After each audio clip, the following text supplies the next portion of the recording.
মহাভারতে আমাদের সম্পর্কে সুন্দরভাবে একটি কথা লিখেছেন। মহাভারতের বন পর্বেতে কার কথা বলছে না ছেলে বলে,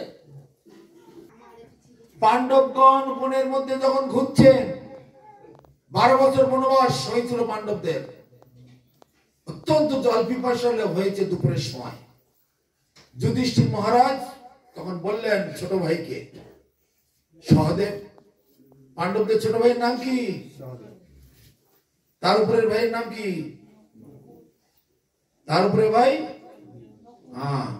নকুলের উপরে অর্জুন, তার উপরে ভীম, তার উপরে যুধিষ্ঠির। তো বলছেন যে তুমি একটু জল খাওয়ার জল জোগাড় করো দেখি। ওদের সঙ্গে কলসি ছিল, একটা সরোবরের খুঁজে পেয়েছে বনের মধ্যে, জল আনতে গিয়েছে। সেই গাছে একটা পাখি বসেছিল। পাখিটা বলছে, আমার প্রশ্নের উত্তর দাও, তারপরে জল খাও, নাতে তোমার মৃত্যু হবে। এত বেশি জল পিপাসা পেয়েছে আর প্রশ্ন করেছে, কিন্তু সে উত্তর দিতে পারছে না। তাকে জল খেতে গিয়ে সেখানে মৃত্যু হলো। দেরি দেখে আবার নকুলকে পাঠালো, নকুলের একই অবস্থা, অত্যন্ত পিপাসা, জল খেতে গিয়ে মৃত্যু হয়ে গেল। তাকে নকুলের দেরি দেখে যুধিষ্ঠির আবার ভীমকে পাঠালো, অর্জুনকে পাঠালো, অর্জুনের একই অবস্থা, সেখানে গিয়ে মৃত্যু হয়ে গেল। গাছে বসে আছে বকরূপী এক ধর্ম, বকের রূপ ধরে বসে আছে। সে বলছে, আমার প্রশ্নের উত্তর দাও, তারপরে জল খাও। কেউ উত্তর দিতে পারলো না। ধীরে ধীরে শেষকালে যুধিষ্ঠির মরে যায়। আমার ভাইগুলো গেল কোথায়? সব পরাক্রমশালী, মহারথী, এদের তো কোনো বিপদ হবার কথা নয়, তো কেন এরকম হচ্ছে? তার গেল কোথায়? একটু জল আনতে গিয়ে এত দেরি, আর কারোর কোনো খোঁজ খবর নেই। দেখে আমি এগিয়ে যাই, যে পথে ওরা গেছিল সেই পথে এগিয়ে গেল। দেখা একটা সরোবর, সেই সরোবরে তার চারটে ভাইয়ের শরীর ভাসছে। হায় কপালে কি হলো, এ কি দুর্দৈব! হে কৃষ্ণ, কৃষ্ণকে স্মরণ করছে। পাণ্ডবরা বিপদে বললে তাদের গুরু কৃষ্ণ, কৃষ্ণকে স্মরণ করে। আমারও বিপদে বললে কি করি? মানুষ বিপদে বললে কি করে? মা কালী গো, মা তারা গো, এই তো মা মনসা গো, এইসব বাবা গো, মা গো, এইসব। কেউ হরিনাম করে না। বিপদে পড়েছে হরে কৃষ্ণ বলে কেউ ডাকবে? কেউ ডাকবে। হরে কৃষ্ণ, যত বড় বিপদ হোক, হরিনাম করে চিৎকার করে হরিনাম করলে সেই বিপদ সহস্র গজ, সহস্র যোজন দূরে চলে যায়। যার মুখে একবার উচ্চ হিসেবে হরিনাম উচ্চারিত হবে। এইভাবে চারটি ভাই মৃত্যু হলো। যুধিষ্ঠির মহারাজ দেখে হতভম্ব হয়ে গেলেন, কি কাণ্ড! আমার এই ভাইগুলি এক একজন মহারথী, 10,000 সৈনিকের সঙ্গে একা যুদ্ধ করতে পারে। মনের মধ্যে এমন কোন প্রাণী নাই যে এদেরকে মারতে পারে, কিন্তু কেন বলল? তখন দেখে যে গাছের উপর একটা পাখি বসে আছে। আমি হচ্ছে বক, আমি হচ্ছে ধর্মরাজ। আমার প্রশ্নের উত্তর দাও, তারপরে জল খাও, নয়তো তোমার ভাইগুলোর মতো তোমারও একই দশা হবে। তাই নাকি? বলুন আপনি কি প্রশ্ন করছেন? অনেক প্রশ্ন করেছিল, এক এক করে সব উত্তর দিয়েছিলেন যুধিষ্ঠির মহারাজ। শেষকালে 4টি প্রশ্ন করলেন। কাচা বার্তা কিম আশ্চর্যম ক পন্থা ক সুখী ভাবে। আশ্চর্যটা কি? জগতে সব থেকে আশ্চর্য কথাটা কি? কাচ বার্তা, জগতের খবর কি? আপনাদের কাছে যদি বলে জগতের খবর কি, হঠাৎ যদি কেউ বলে, আপনি কি বলবেন? ধান রোয়া হয়ে গেল, তারপরে তারা একটু খবর কাজ পড়ে, ইস্ট বেঙ্গল মোহনবাগানকে এত দল দিল, কাশ্মীরে ওখানে আতঙ্কবাদী কাটে গুলিতে মারা গেল, ইসরায়েলের যুদ্ধ এখনো চলছে, আর কি রাশিয়া ইউক্রেনের যুদ্ধ এখনো শেষ হয়নি, এইসব কথা, এই যে খবরগুলো। আর কি বলবেন? আর লক্ষ্মী ভান্ডারে টাকা বাড়িয়ে দিয়েছে, এইসব, এই তো আপনাদের খবর। তা বকরূপী ধর্ম যুধিষ্ঠির মহারাজকে বলছেন কাঁচা বার্তা, জগতের খবর কি? যুধিষ্ঠির মহারাজ খবর শুনে বলছেন মা শস্ত্র দ্রব্যী পরিঘট্টনেন সূর্যাগ্নেন রাত্রি দিবেন ধানেন অস্মি মহামোহ মোহে কটাহে ভূতানি কাল পচতেতি বার্তা। মাসস্তু দর্বী পরিঘট্টনেন, মাস এবং ঋতু, 30 দিনে এক মাস হয়, 2 মাসে এক ঋতু হয়। তো মাস এবং ঋতুরূপ দুটি হাতা এবং খুন্তি। মায়েরা রান্নাঘরে রাঁধে না হাতা খুন্তি দিয়ে? মাস এবং ঋতুরূপ দুটি হাতা এবং খুন্তি, সেইটা দিয়ে রান্না হচ্ছে, পরিপাক হচ্ছে। পরিঘট্টনেন সূর্যাগ্নে রাত্রি দিবেন ধনেন, সূর্যের আগুন হচ্ছে জ্বালানি, দিন রাত সূর্যের আগুন দিয়ে জ্বালানি হচ্ছে। তা রাত্রে কোথায় সূর্যের আগুন? এখানে সূর্য নেই। এখানে কটা বাজে? এখানে 8টা বাজে। আমেরিকায় এখন বেলা 8টা বাজে, আমেরিকাতে এখন সকাল 8টা বাজে, আপনাদের এখানে রাত্রি 8টা। তার মানে 24 ঘন্টা সূর্যের আগুনিতে রন্ধন চলছে, দিন রাত হাতা এবং খুন্তি দিয়ে রান্না হচ্ছে। কোথায়? মহামোহ মোহে কটাহে, সমগ্র বিশ্ব ব্রহ্মাণ্ডটা একটা বিরাট কড়াইয়ের মতো। একটু উঁচু জায়গায় উঠবেন, উঠে চারিদিকে তাকাবেন, গোল একটা জিনিস, তাই না? লম্বা চওড়া দেখায় পৃথিবী। উঁচু জায়গায় উঠুন, চারিদিকে তাকান, বিশাল বড় একটা কড়াই মনে হবে। তাই বলছে মা শস্ত্র দর্বী পরিঘট্টনেন সূর্যাগ্নিনা রাত্রি দিবেন ধানেন অস্মিন মহামোহ মোহে কটাহে ভূতানি কাল পচতেতি বার্তা। সেই কড়াইয়ের মধ্যে কোটি কোটি জীবকে ফেলে দিন রাত এই মহাকাল পরিপাক করছে। এই হলো জগতের খবর। বলুন কোন লোকটা এর বাইরে আছেন? সমস্ত লোককে এইভাবে পরিপাক করছে, ত্রিতাপ জ্বালায় জ্বালিয়ে পুড়িয়ে মারছে। ত্রিতাপ জ্বালা কাকে বলে? আদি দৈবিক, আদি ভৌতিক, আধ্যাত্মিক। আদি দৈবিক মানে দেবতাদের মাধ্যমে যেসব দুঃখ কষ্ট আসে, অতিবৃষ্টি, অনাবৃষ্টি, বন্যা, সাইক্লোন, ভূমিকম্প, আয়লা, সুনামি ইত্যাদি, এগুলো দেবতাদের দ্বারা নিয়ন্ত্রিত। তারপরে কি? আদি ভৌতিক, এই মশার কামড়, সাপের কামড়, কুকুরের কামড়, মানুষ মানুষকে মেরে দেয়, বনে গেলে বাঘে ধরে, জলে নামলে হাঙর কুমিরে খায়, এসব হচ্ছে, মানুষ মানুষকে খুন করে দিচ্ছে। এগুলো হচ্ছে আদি ভৌতিক। আর আধ্যাত্মিক, দেহ মনের তাপ, কারো মা মরে গেছে, বাবা মরে গেছে, ছেলে মরে গেছে, মেয়ে মরে গেছে, কারো বা ক্যান্সার হয়েছে, কারো বা পা ভেঙে গেছে, কেউ সুখে আছে? একেবারে ত্রিতাপ জ্বালা। এই 3 প্রকারের জ্বালায় জ্বলে পুড়ে মরছে সারা বিশ্ব ব্রহ্মাণ্ডের সমস্ত জীব। তাই মহাকাল মহামোহময় কটাহে, এই যে জগতের প্রতি অত্যন্ত মোহবশত, অত্যন্ত আসক্তি বশত, এখানে এটা আমার, ওটা আমার, সেটা আমার, আমার জমি, আমার বাড়ি, আমার গাড়ি, আমার ছেলে, আমার মেয়ে, আমার আমার আমার আমার আমার আমার করতে করতে জীবন শেষ করে দিয়েছে। অত্যন্ত মোহেতে আসক্ত হয়ে আছে। এইটা একটা বিরাট কড়াইয়ের মতো, জীবন শেষ করে দিচ্ছে।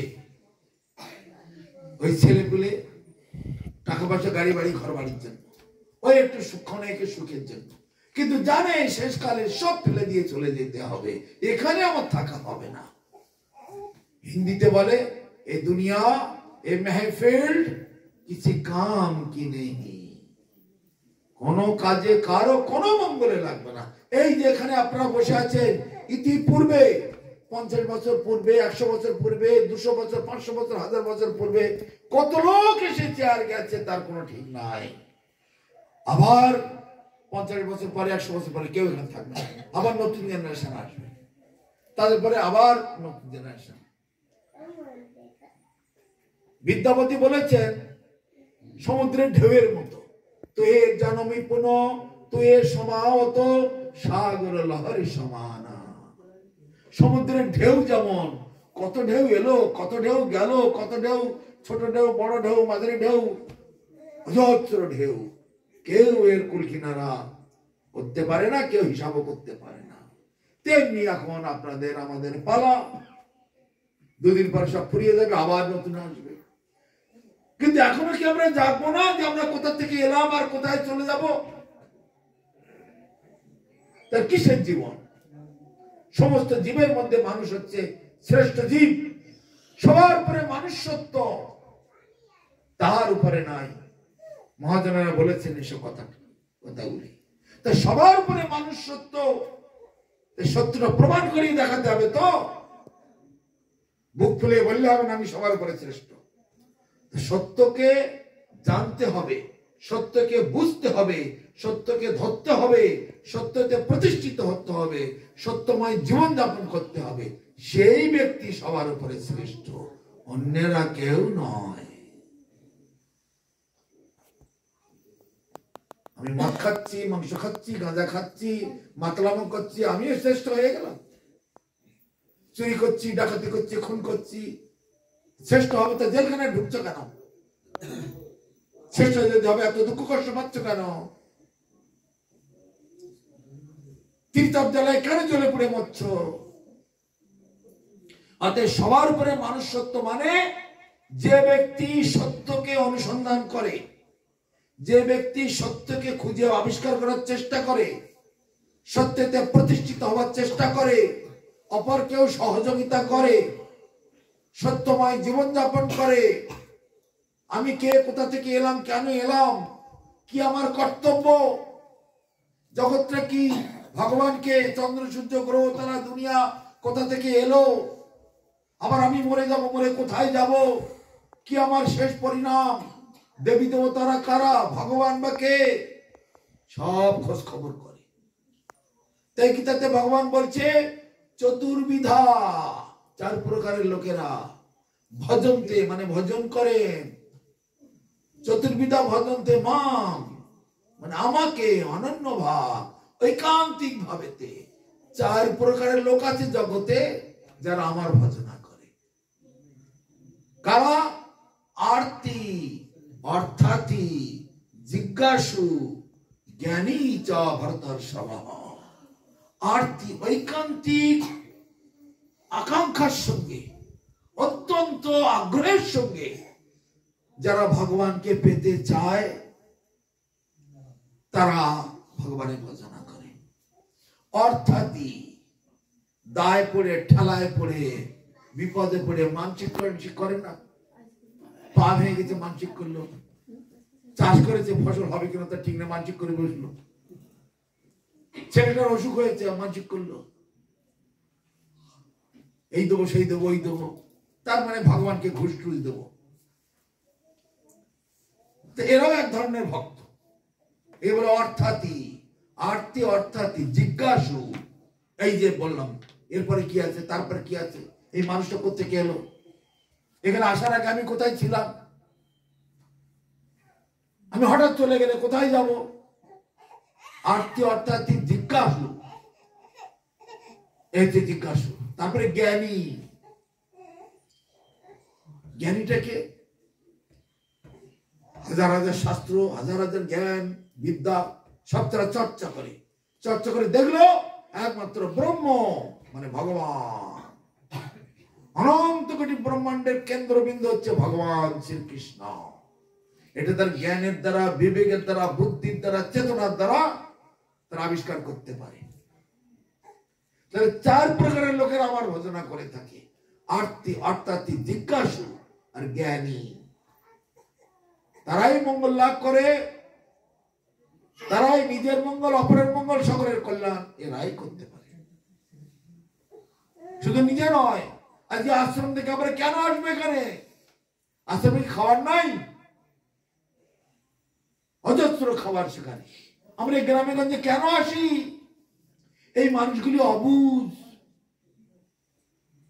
এরা জানে না কোথা থেকে এসেছি আমরা, কোথায় যাব, এসব জ্ঞান বুদ্ধি এদের নাই। একটু এদের যদি একটু উপকার হয়, যদি একটু মঙ্গল হয়, 100 জনের মধ্যে একজন যদি একটু জেগে ওঠে, একটু যদি চেতনা পায়, এই ভাষাটা একবার একটু জগতে জীব জাগো, জীব জাগো। গোরা চাঁদ বলে, কত নিদ্রা যাও মায়া পিশাচির কোলে, আর কতকাল ঘুমিয়ে থাকবে। এই মহাপুরুষ জাগাবার জন্য এসেছিলেন। তদ্রূপ মঠ মন্দিরে সাধুরা গ্রামে গঞ্জে আসে এই গ্রামের মানুষজনকে জাগাবার জন্য। ওঠো, জাগো, তুমি কে, কোথা থেকে এসেছো, কি তোমার আসল কাজ? কেউ বোঝে না। শুধু করে ব্যবসা, চাকরি, চাষবাস, খাই খাই, এটি কি মানুষের জীবন? কখনোই নয়। তাই যুধিষ্ঠির মহারাজ বলছেন, মহাশস্ত্রদর্পী পরিঘট্টেন সূর্যাগ্নিন রাত্রি দিবেন ধানেন অস্মিন মহা মোহ মোহে কটায়ে ভূতানি কাল পচতে কি বার্তা। মহাকাল জগতের কোটি কোটি জীবকে, শুধু মানুষকে নয়, কোটি কোটি জীবকে মহামোহময় কড়াইয়ের মধ্যে ফেলে আর হাতা খুন্তি দিয়ে দিন রাত পরিপাক করছে। যেমন করে আপনারা ওই জীব জন্তুগুলো নিয়ে কড়াইয়ের মধ্যে ফেলে নাড়াচাড়া করেন, ছটপট ছটপট করে কড়াইয়ের মধ্যে, মনে পড়ে মনে করে দেখুন তো মায়ের রান্না কড়াইয়ের মধ্যে তেল টেল দিয়ে যখন ওইসব জীব জন্তুগুলো দিয়ে ছটপট ছটপট করে, সেইভাবে এই মহামোহময় কড়াইয়ের মধ্যে ছটপট ছটপট করে মরছে প্রত্যেকটা জীব। মানুষ, গরু, ছাগল, কুকুর, বিড়াল, বাঘ, ভাল্লুক, হাতি, ঘোড়া, সব 84 লক্ষ প্রকারের জীব সব এইভাবে মরছে। কারো এখানে থাকা হবে না, এটা জেনেও জানে না। তাহলে প্রথম প্রশ্ন হয়ে গেল। দ্বিতীয় প্রশ্ন কি? কি আশ্চর্য? আশ্চর্যটা কি? আশ্চর্যটা কি? আপনাদের কাছে যদি বলি জগতে আশ্চর্য কি, আপনারা কি বলবেন?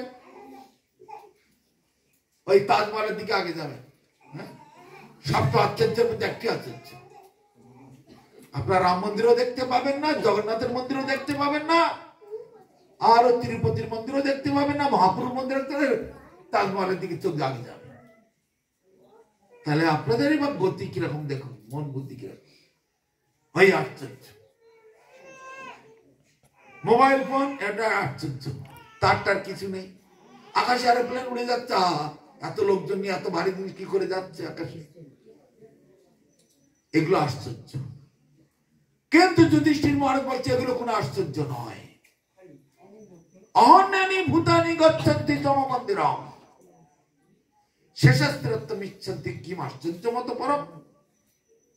নিরন্তর কোটি কোটি জীব জমের ঘরে যাচ্ছে। যেমন নদীর জল সমুদ্রে প্রবেশ করে প্রবল বেগে, লক্ষ লক্ষ নদীর জল সব সমুদ্রে ঢুকছে প্রবল বেগে। সেই রকম কোটি কোটি জীব প্রবল বেগে সব জমের ঘরে যাচ্ছে, জমের বাড়ি যাচ্ছে, আমাদের সামনে দিয়ে যাচ্ছে। দাদু গেল, দিদা গেল, মা গেল, বাবা গেল, কাকা গেল, পাড়া প্রতিবেশী গেল, কিন্তু আমি এখনো নড়ে চড়ে বসছি, আমার চেতনা নেই। আমি আর একতলা করবো, আর একখানে ঘর করবো, আর একখানে জমি কিনবো, আর একটা বাড়ি করবো, আর একটা করবো, কারো বউ মরে গেছে তো আবার বিয়ে করবো, কারো ছেলে হচ্ছে না তো আর একখানা বিয়ে করছে। বলিয়ে বাবা, দান গেলে তো সোনার দান বেরিয়ে আনছে, দান বাঁধাতে যাচ্ছে, চোখ গেছে আবার চোখ কাটিয়ে আনছে, আরো মানে মরতে হবে সব চেতনাই নেই। দেহের থেকে আশ্চর্য আর কি আছে? ওই যে একটু আগেই বললাম, একসঙ্গে বসে তাস খেললাম, চা খেলাম, আজকে তার বডিটা নিয়ে যাচ্ছে বল হরি করতে করতে শ্মশানে। আমার চেতনা নেই, আমি কিন্তু তাস খেলেই যাচ্ছি, তাকিয়ে ওই আঙুলটা ঘুরিয়ে দিলাম। আর তারপর কি কবে শ্রাদ্ধ হবে সেই দিনের জন্য এখন পেট মাছ দিয়ে শুরু করে দিয়েছি, ভালো খাওয়া দাওয়া হবে। কিন্তু হায় জীব, কোন জিনিসটা দিয়ে শ্রাদ্ধ করতে হয়, সেই মানুষের আত্মার কল্যাণের জন্য কিভাবে শ্রাদ্ধ করতে হয় সেটাও পর্যন্ত কেউ খবর নিতে চায় না। ওই সকল মাছ মাংস অমেধ্য সেই সব দিয়ে শ্রাদ্ধ করে, কোন দিন তার শ্রাদ্ধ হয় না। ওই ব্যক্তি প্রেত লোকে গতি হয়, একে বলে প্রেত শ্রাদ্ধ। পদ্মপুরাণে বলছে, শুনুন, যৌন দন্তাধরের ভুক্তাং পিতৃনাং শ্রাদ্ধ কর্মণি অষ্টন্তি পিতরস্তস্য বিন্মূত্রং সত্যং দ্বিজঃ। হে দ্বিজগণ, শিব বলছেন কৈলাস থেকে, হে ব্রাহ্মণের দল, এই যে শ্রাদ্ধ কাজগুলো করলে, কি করলে? ওই যে অমেধ্য দ্রব্য, অখাদ্য, শিয়াল কুকুরের খাদ্য, ভূত প্রেতের খাদ্য, এইসব দিয়ে শ্রাদ্ধ করেছো। শ্রাদ্ধ মানে কি? শ্রদ্ধাপূর্বক ভগবান বিষ্ণুকে সেবা করতে হবে, করে সেই মহাপ্রসাদ ওই প্রয়াত আত্মার উদ্দেশ্যে নিবেদন করতে হবে, এর নাম শ্রাদ্ধ। সেটা তোমরা করেছো। যে ব্যক্তি শ্রাদ্ধ তোমরা করলে সেই ব্যক্তি গেল প্রেত লোকে, যে ব্রাহ্মণ শ্রাদ্ধ করলো সেও গেল প্রেত লোকে, আর যে মালিক শ্রাদ্ধ করালো সেও গেল প্রেত লোকে। যারা সেই শ্রাদ্ধ খেতে গেল তারাও সেই প্রেতের পেছনে পেছনে প্রেত হয়ে গেল। আর যে সমাজ এই অশুভ কার্যটাকে স্বীকার করে নিল সেও গেল প্রেত লোকে।